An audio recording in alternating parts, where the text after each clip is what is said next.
Rightio, we're back. Exercise 2c, we are differentiating exponential functions now. So not just the exponential function, y equals e to the x, too easy to differentiate, not even worth talking about. No, we're going to mix it up a little bit and find some slightly more difficult examples, but I'm sure you'll find them easy enough.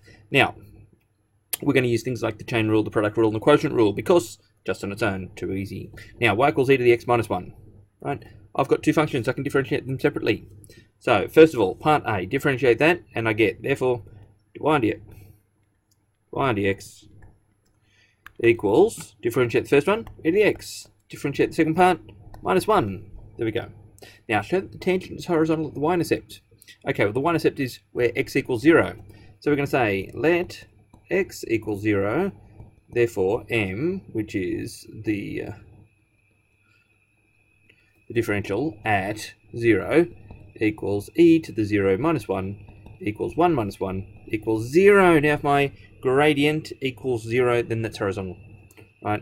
Therefore, the tangent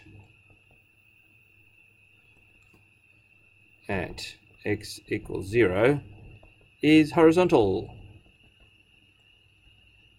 That'll do it, I reckon. Okay, so we differentiate that. Now we're going to differentiate something a little bit more tricky. We're going to use the chain rule, right? So we're going to use a substitution. We're going to say let u equal something. What are we going to let it equal? 3x plus 4. So let u equal 3x plus 4. Therefore, if I differentiate u with respect to x, I get 3. Also, y equals e to the power of u, and therefore the differential of y with respect to u is equal to e to the u. That's how that works. Now, the differential of y with respect to x, this is where the chain rule comes in, is equal to equal, not minus, du on du, it's a y du times du on dx, which is equal to du on du. Now we're going to substitute back in here, is e to the 3x plus 4 times du on dx, 3 equals 3e to the 3x plus 4. Now, with these, you're going to see there is a general form for this. We've got a standard form written down here. You get this kind of something a bit like this on your formula sheet, or at least for integrating.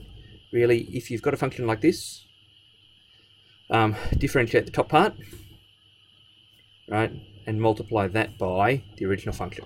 By the original function, right? Differentiate the exponent, multiply that by the original function. That's how they're going to work. Wonderful. Now, chain rule to differentiate this one. Ooh, yeah, okay. Now, this time u is going to be this bit in the middle. So I'm going to say let u equal e to the 2x minus 3. Therefore, du on dx equals 2e to the 2x. Okay, we've got that standard form. We can sort of jump to that. Also, y equals u to the power of 4. Therefore, y by du is equal to 4u to the power of 3. Now, y by dx, this little charade here, because we always do this, is y by du on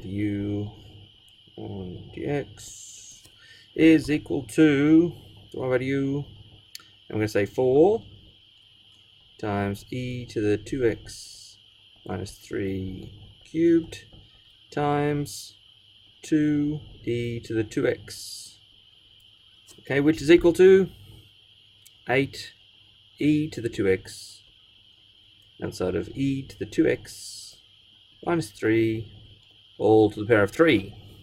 There we go. Look at that chain rule. Looks pretty complicated, doesn't it? But it's not really that hard. Okay.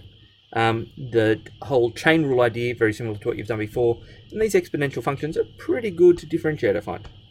Now, these might jumble around a little bit with the notes because there's some formatting issues, but nonetheless, the details are all the same. Page numbers might be a bit funny.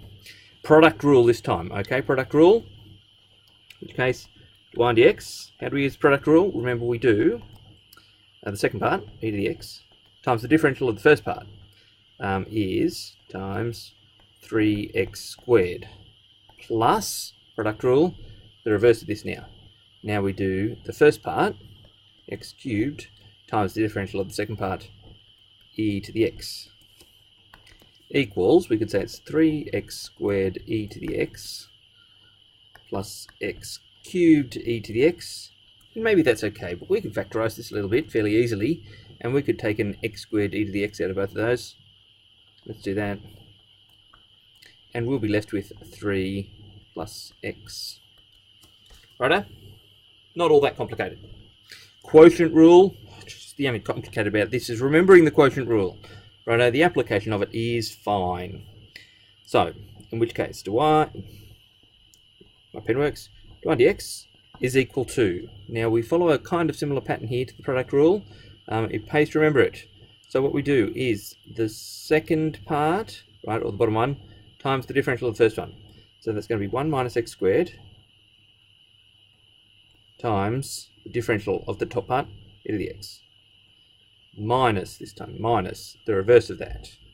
Now the differential of the bottom one is going to be minus, that's going to be minus 2x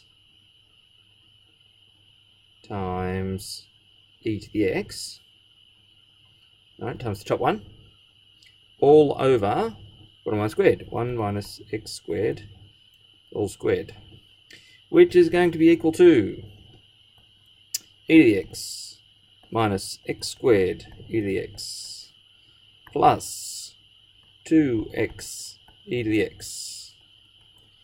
Right, and I could factorise that. I can take an e to the x out of everything, and I get e to the x outside of 1 minus x squared plus 2x. Oh good, quotient rule. Okay, so chain rule, product rule, quotient rule with various, what are starting to look like pretty complicated functions. You're doing really well to get through them. Okay, yeah, that's that page 1, don't worry about that. That's it for this video. I hope it's instructive, but if you've got questions, please jot them down, find some difficult questions and ask them in class.